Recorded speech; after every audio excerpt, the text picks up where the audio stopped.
الله لديني حسبي الله لما أحمني حسبي الله لمن حسدني حسبي الله لمن بغى علي حسبي الله لمن كادني بسوء حسبي الله عند الموت حسبي الله عند المسألة في القبر حسبي الله عند الميزان حسبي الله عند الصراط حسبي الله الذي لا إله إلا هو توكلت وإليه أنيب. Assalamualaikum warahmatullahi wabarakatuh. Alhamdulillah alamin wassalatu wassalamu ala asyrafil mursalin wa ala alihi washabbihi ajmain. A'udzu billahi minan nar min syarril kuffar min ghadabil jabbar wal izzatu lillahi war rasulin. Allahumma ghnina bi halalin haram min siwa bismika Allahumma ya daim ya hayyu ya fardu ya wid ya ahad ya samad. Allahumma shalli ala Muhammad wa ali Muhammad. Bismillahirrahmanirrahim. Bismillah masyaallah la yasrifu Allah. Bismillah masyaallah la yasrifu suwaillah. Bismillah masyaallah ma kana min ni'matin fa min Allah. Bismillah masyaallah la ya'ti bil hasanati illallah. Bismillah masyaallah la haula wala quwwata illa billahil aliyyil azim. Allahumma nas'aluka bi barakati syarifah antuhamal dunya. Rabbi shrah li sadri wa yassir li amri wa tammil lisani yafqahu qawli. Faya ibadallah ittaqullah usikum wa iyaya bittaqullah faqad fazal muttaqun. Allah ta'ala inna hikmataka wansur alaina min hazamitika ya arhamar rahimin. Allahumma nas'aluka bi barakati syarifah antuhamal. Amin ya rabbal alamin. Alhamdulillah, jumpa lagi untuk pengisian maghrib kita. Mudah-mudahan pengisian yang ini dapat kita bawa menghadap Allah Ta'ala di amal masyarakat, insyaAllah. Hari ini maghrib ni kita online untuk masjid kampung saya, kampung sawah, kampung Bukit Pelanduk Polisin. Mudah-mudahan mohon share, mudah-mudahan pengisian sebentar ini dapat kita bawa menghadap Allah Subhanahu Wa Taala, insyaAllah. InsyaAllah sama-sama kita mulakan dengan surah Al-Fatihah dan kita share ramai-ramai, insyaAllah. Al-Fatihah. Iyyaka na'budu wa iyyaka nasta'in. Shiratal ladzina an'amta 'alaihim ghairil maghdubi 'alaihim waladdallin.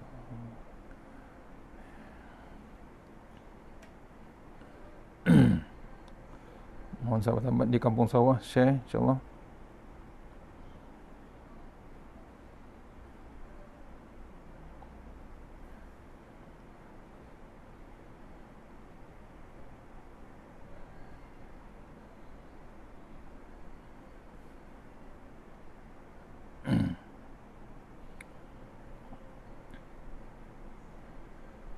Mohon sahabat di kampung sawah, kampung Bukit Pelanduk, insyaAllah kita share.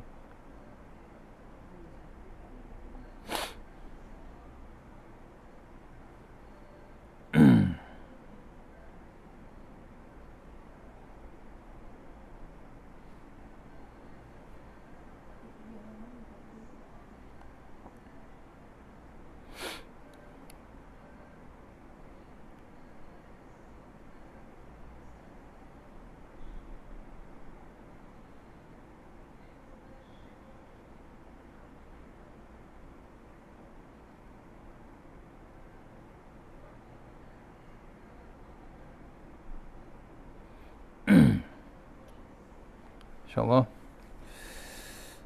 boleh share di grup di Facebook, insyaAllah. Share di grup dulu Masjid Kampung Sawah, insyaAllah. Taman Syurga.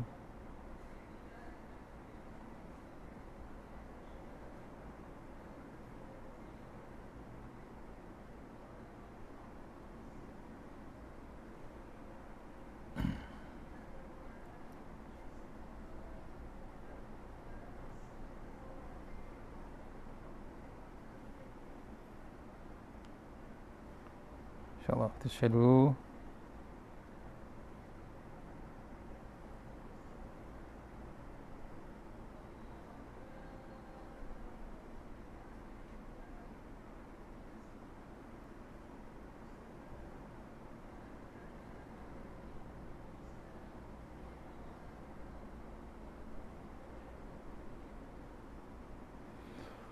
Okey, insyaAllah.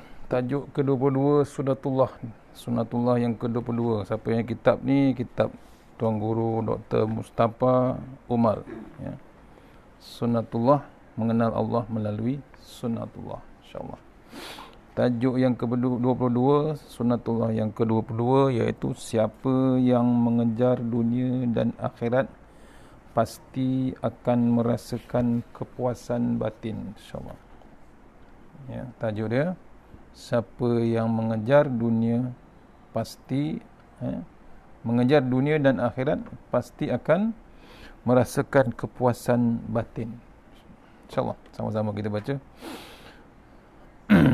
mukadimah dia. Setelah kita membahaskan tentang sunnatullah yang berkaitan dengan orang-orang yang mengejar dunia sahaja, maka kita akan membahaskan pula tentang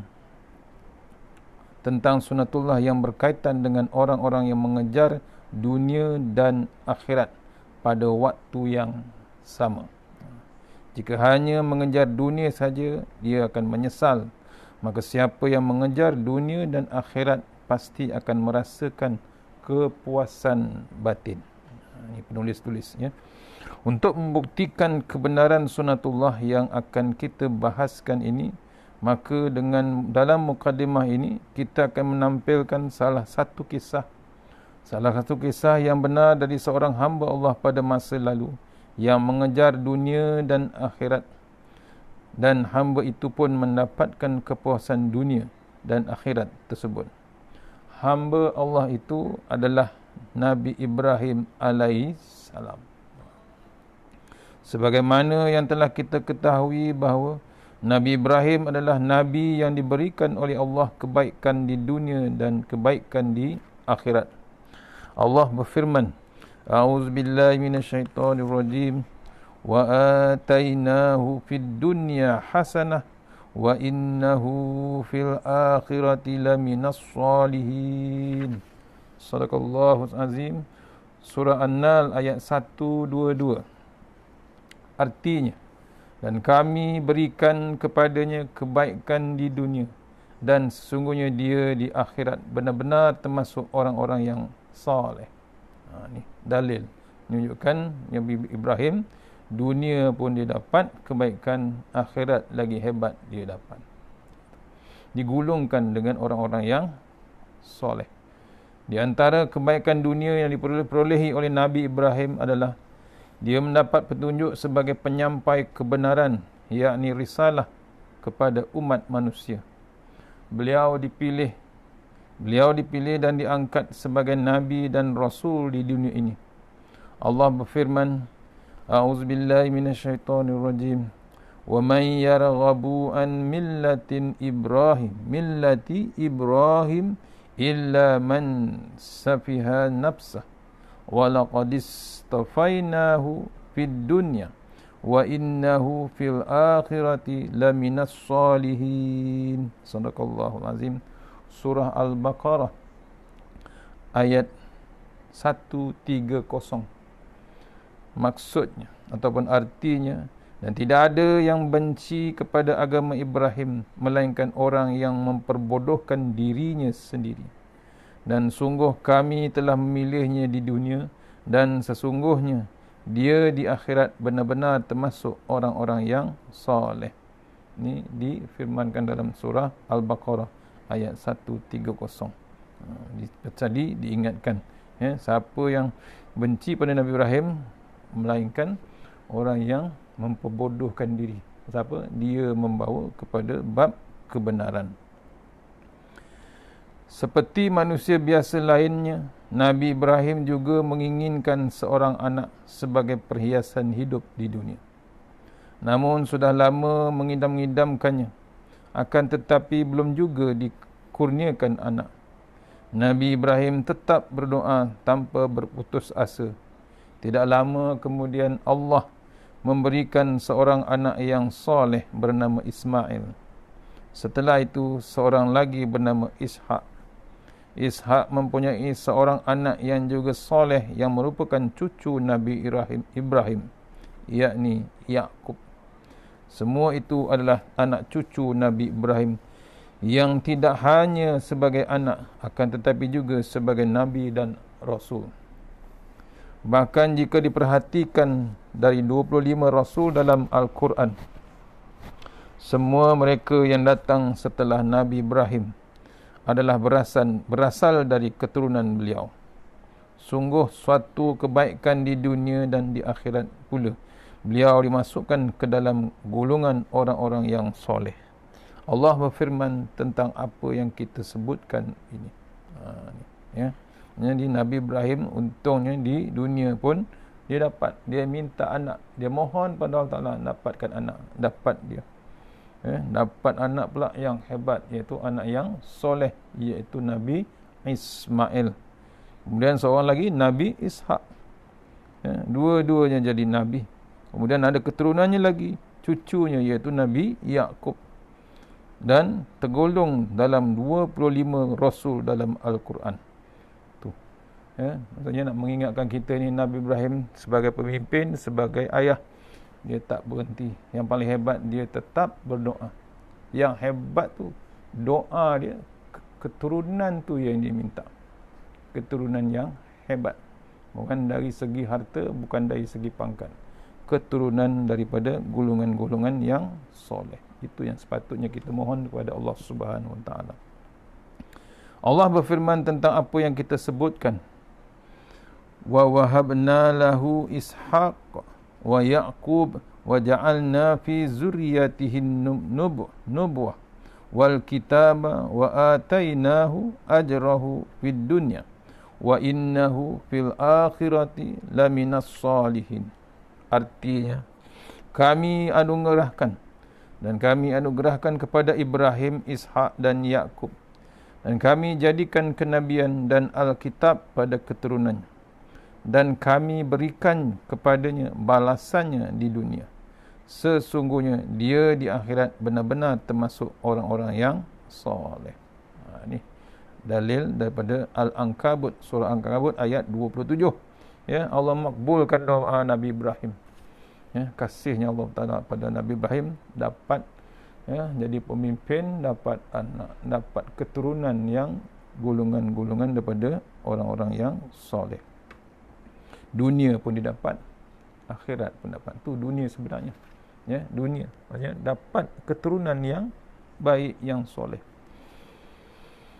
Itulah Nabi Ibrahim yang mendapatkan kebaikan di dunia dan kebaikan di akhirat. Nabi Ibrahim tidak meninggalkan dunia, misalnya tidak beristeri dan tidak berketurunan. Ya, Nabi Ibrahim tidak meninggalkan dunia, misalnya tidak beristeri dan tidak berketurunan.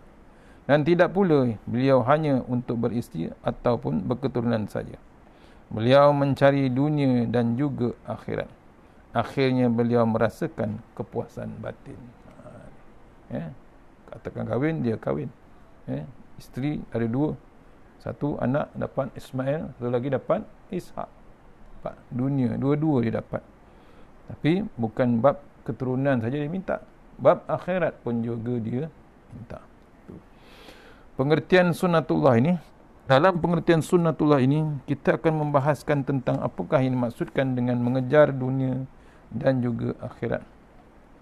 Dengan bagaimana pula sifat orang yang mengejar dunia dan akhirat itu. Lalu apakah bentuk kepuasan yang mereka dapatkan. Yang dimaksudkan dengan mengejar dunia dan akhirat adalah menjalani hidup di dunia ini dengan berbekalkan keimanan dalam diri. Misalnya, mencari rezeki, menikah, berketurunan, memimpin masyarakat, mengajar manusia, menuntut ilmu dan lain sebagainya. Semua itu dijalani tidak untuk memuaskan hawa nafsu belaka, akan tetapi sebagai tanda keimanan kepada Allah Subhanahu Wa Taala. Ini bab dunia yang sepatutnya kita cari dan dibantu dengan bab iman. Saya ulang balik. Yang dimaksudkan dengan mengejar dunia dan akhirat adalah menjalani hidup di dunia ini dengan berbekalkan keimanan dalam diri.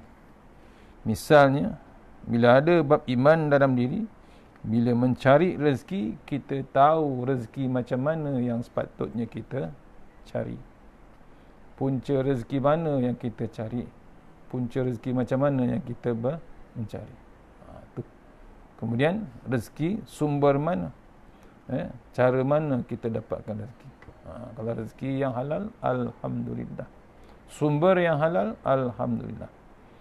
Di akhir zaman ramai yang nak cari rezeki yang secepat mungkin, akhirnya cari yang haram, cover menjadi halal. Dah berlaku sekarang. Ni janganlah.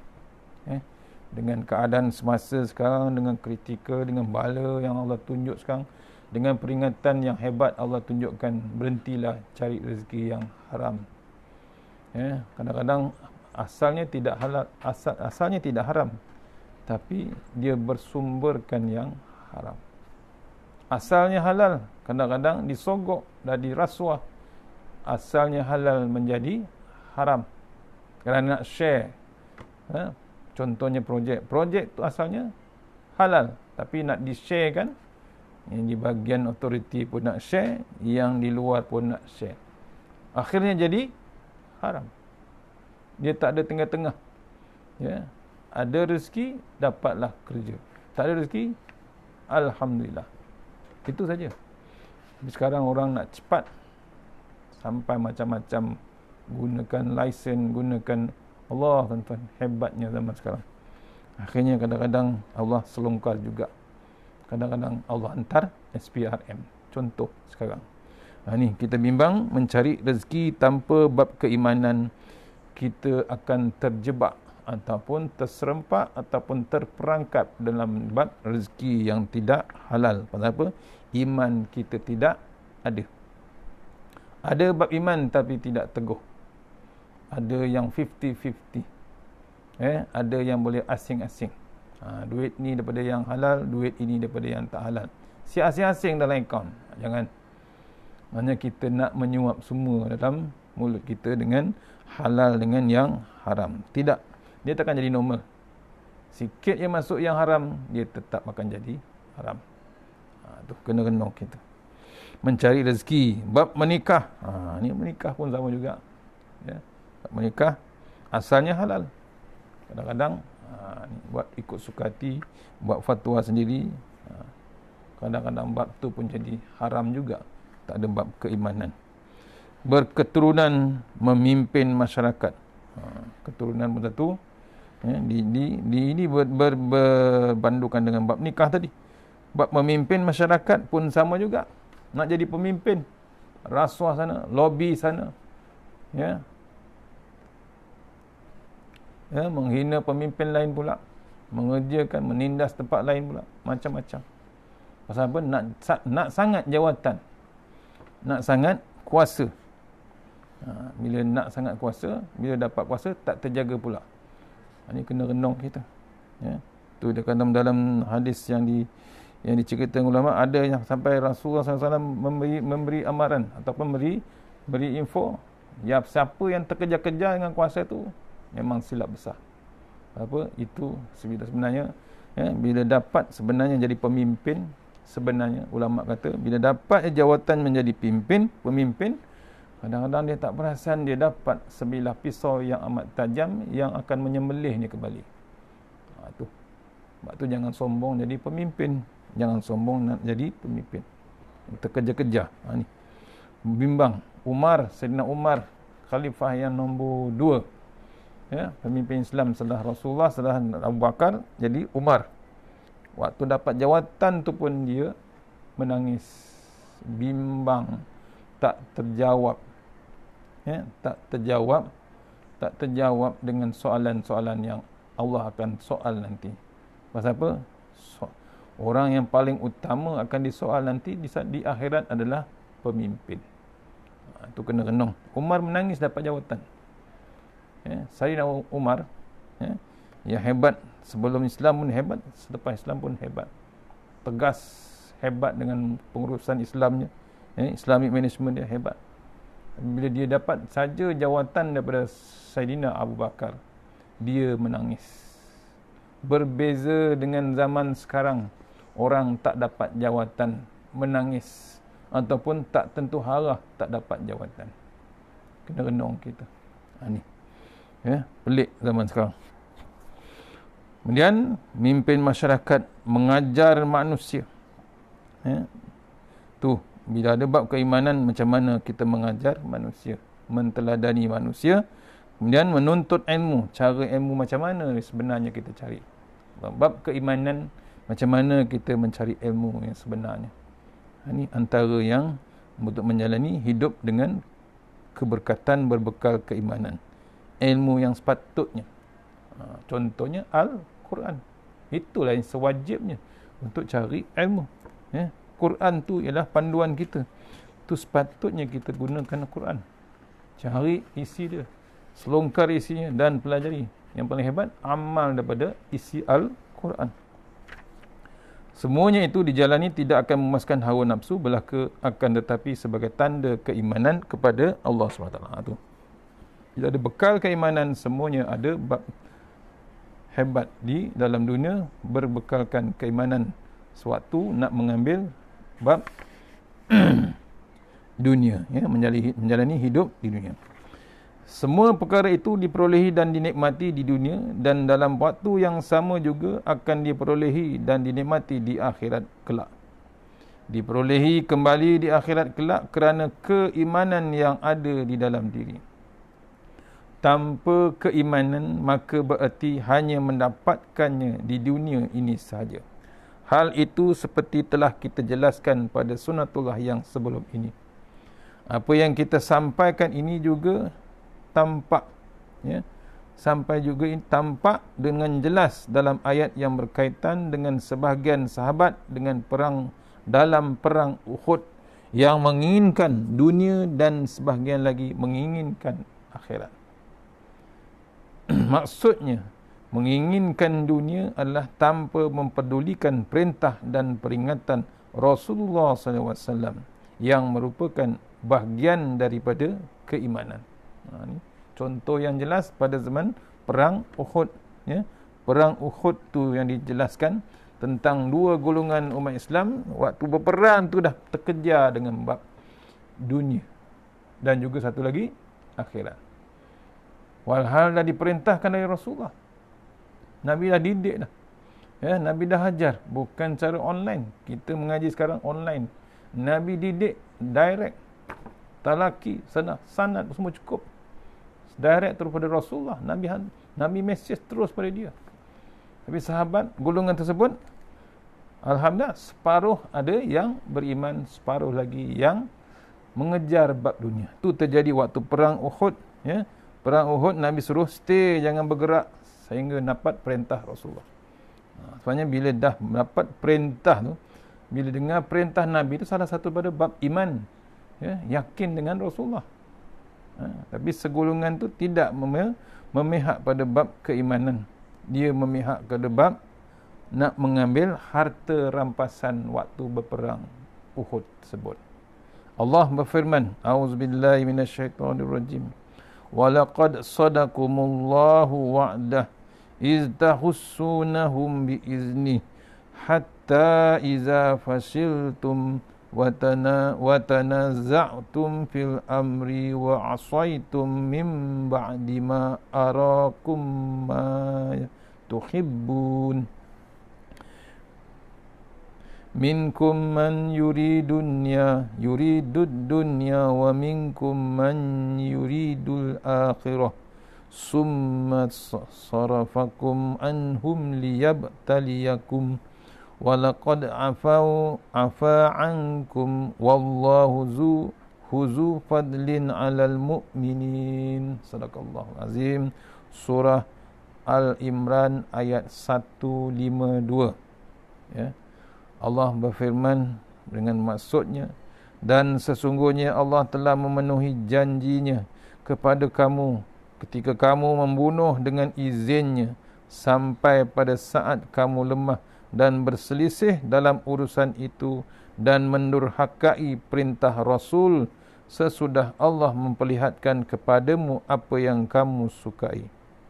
Di antaramu ada yang menghendaki dunia dan di antara kamu ada orang yang menghendaki akhirat. Kemudian Allah memalingkan kamu dari mereka yang untuk menguji kamu. Dan sesungguhnya Allah telah memaafkan kamu. Allah mempunyai kurnia yang dilimpahkan atas orang-orang yang beriman. Ni yang diingatkan oleh Allah Subhanahu Wa Taala.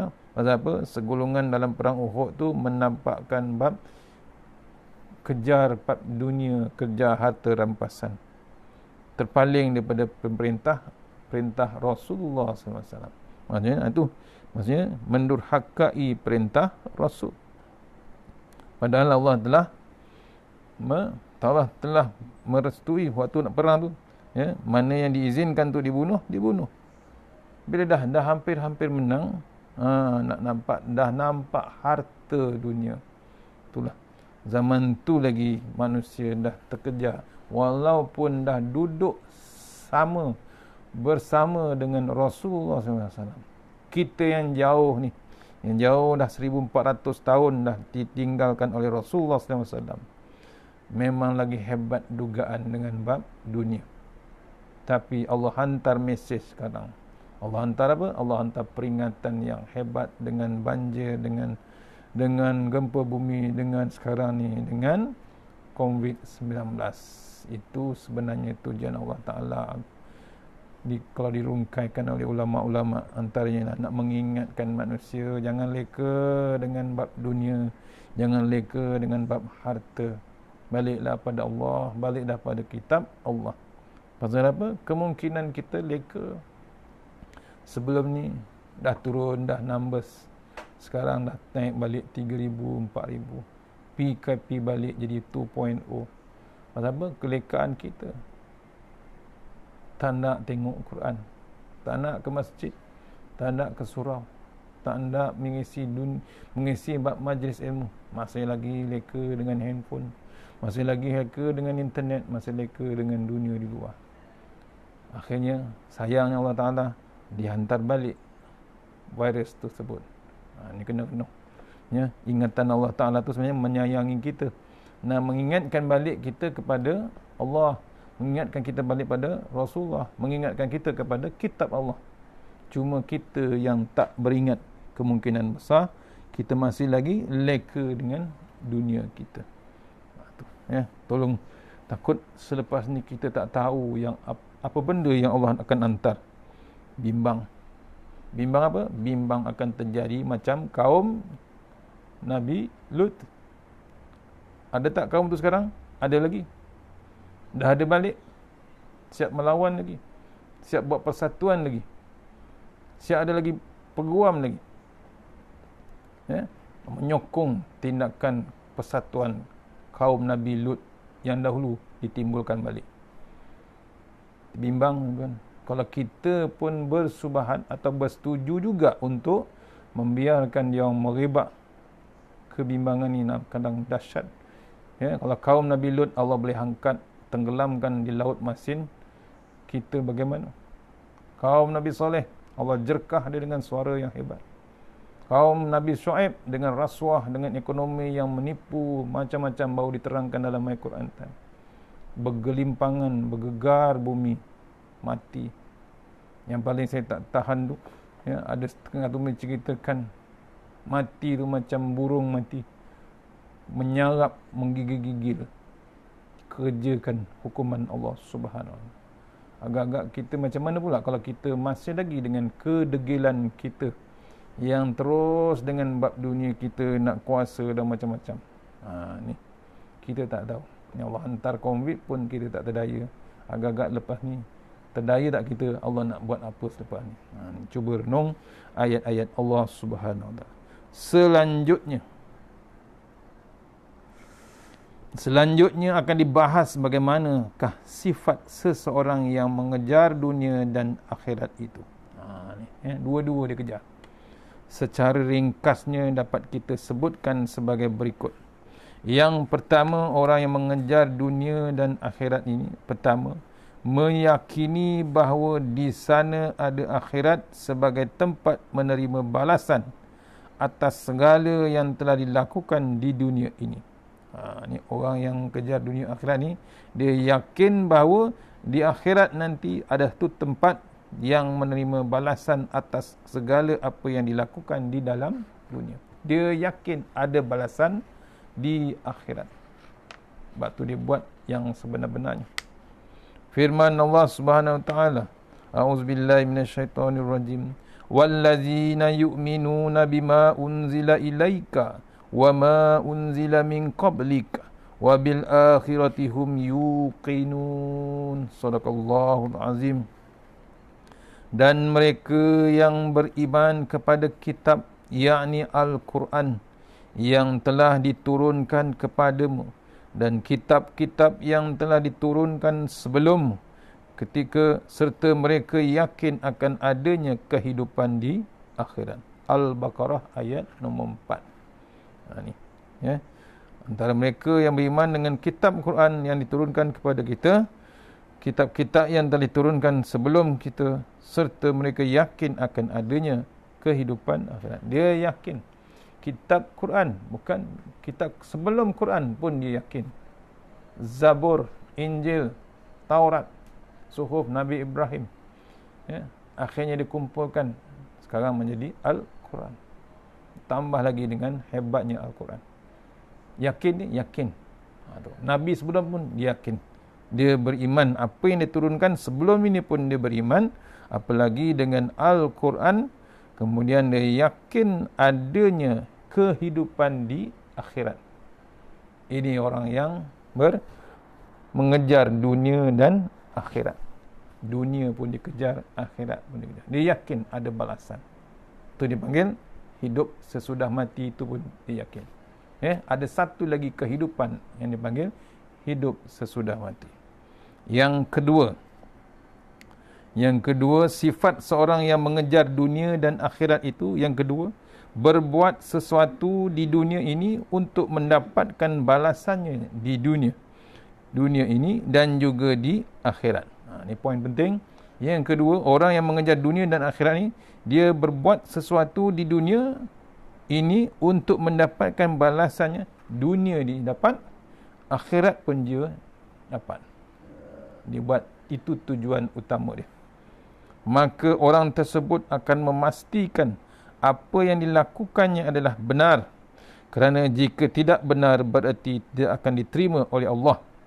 Apa yang dibuat tu dengan bab kebenaran, iaitu bab iman dia. Cari rezeki dengan bab keimanannya, bekal dia dalam iman, dalam mencari rezeki. Itu memastikan apa yang dilakukan itu adalah benar. Firman Allah Subhanahu wa taala, a'udzubillahi minasyaitonirrajim. Wa man yabtaghi ghairal islami dinan falan yuqbala minhu wa huwa fil akhirah minal khasirin. Fil akhirati minal khasirin. Surah Ali Imran ayat 85.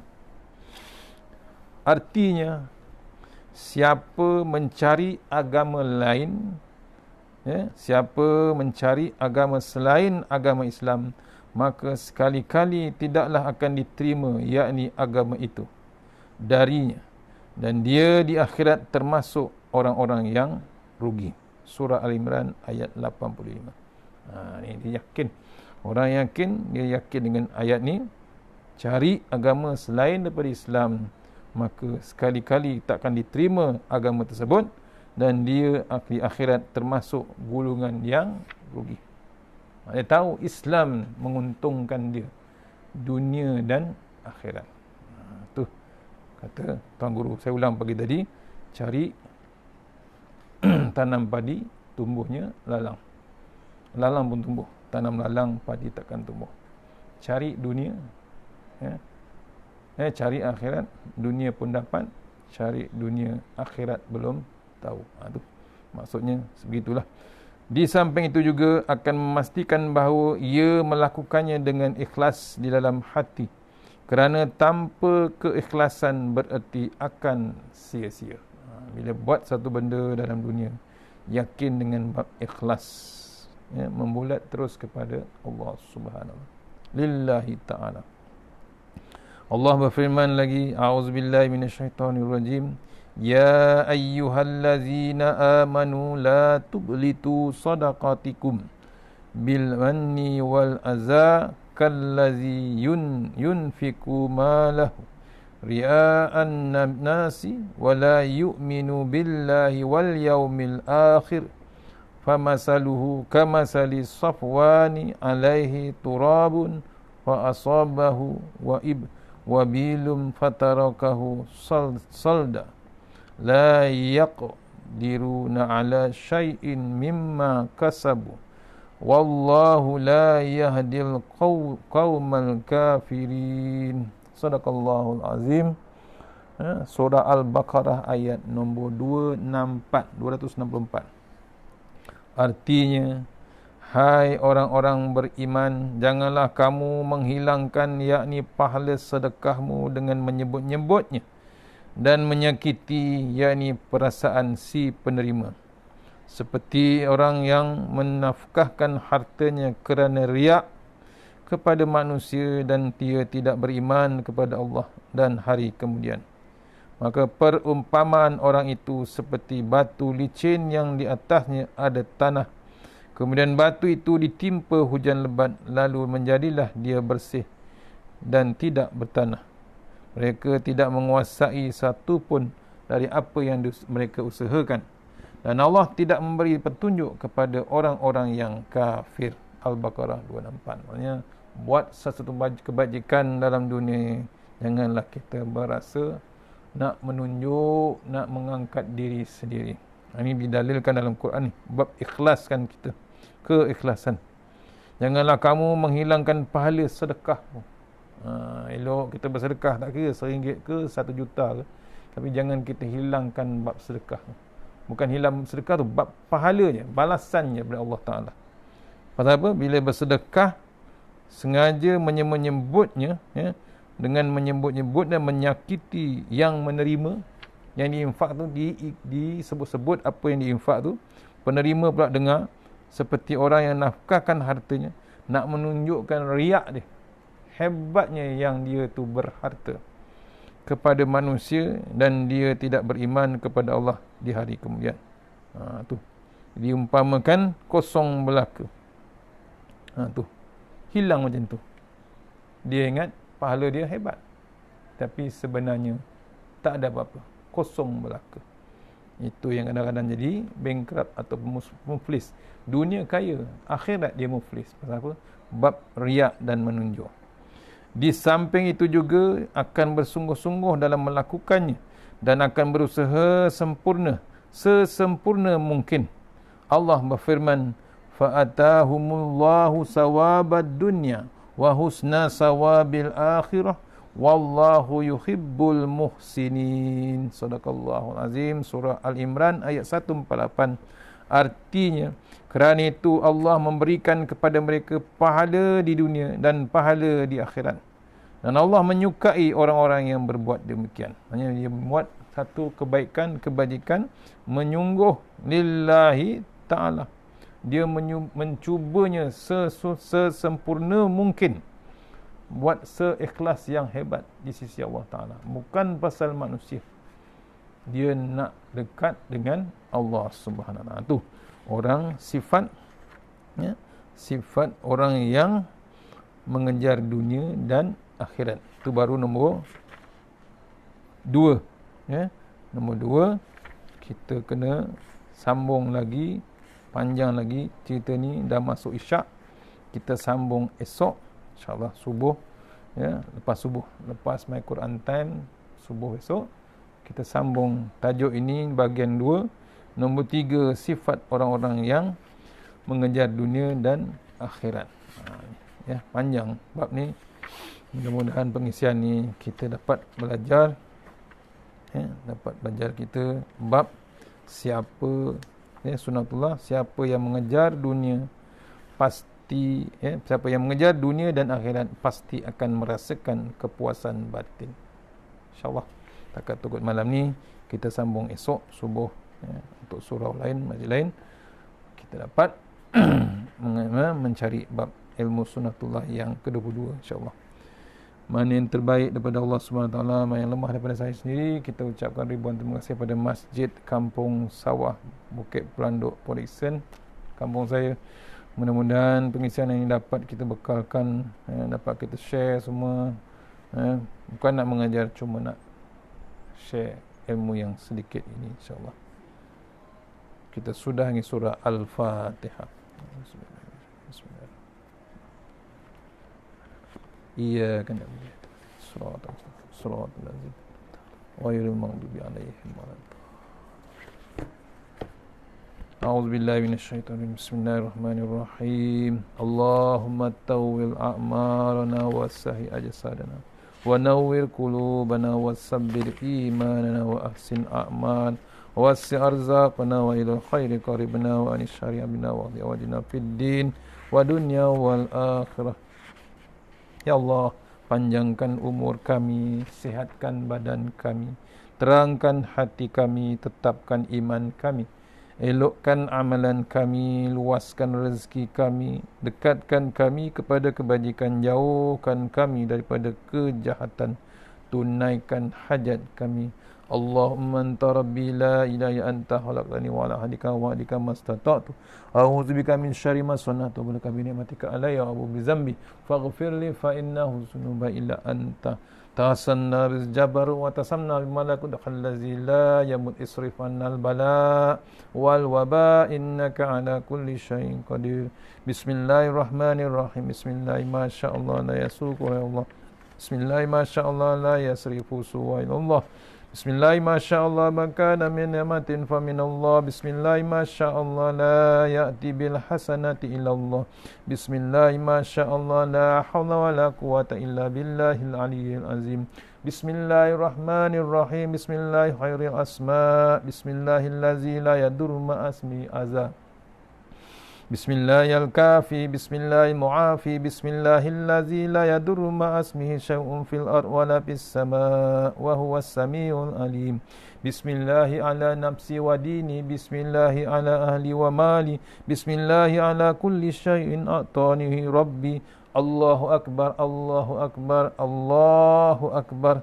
Allahu rabbi la usyriku bihi syai'an nazzajaruka wa jalla tanaruka wa taqaddasat asma'uka wa la ilaha ghairuk. Allahumma inna a'udzubika min syarri kulli jabbarin anin wa a'udzubika min syarri kulli syaitanin marid wa min syarri qada'is su wa min syarri kulli dabbah anta akhizum binasiyatiha inna rabbi ala siratim mustaqim.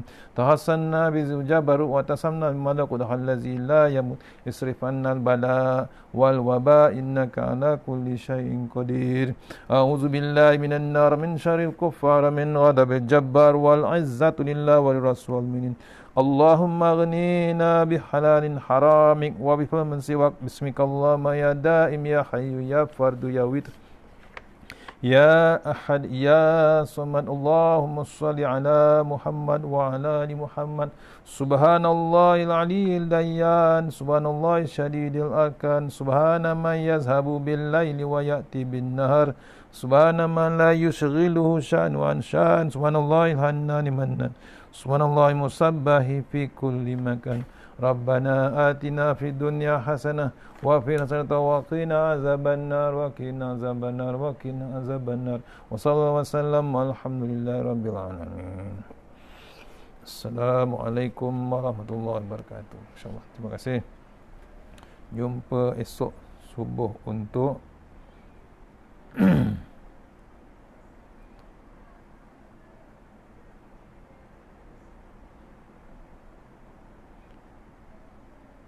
subuh untuk Taman Selasih, insyaAllah. Esok subuh untuk Taman Selasih. Taman Selasih, surah Al-Kahfi, Taman Selasih, Lukut, Polisin, insyaAllah. Assalamualaikum warahmatullahi wabarakatuh. InsyaAllah.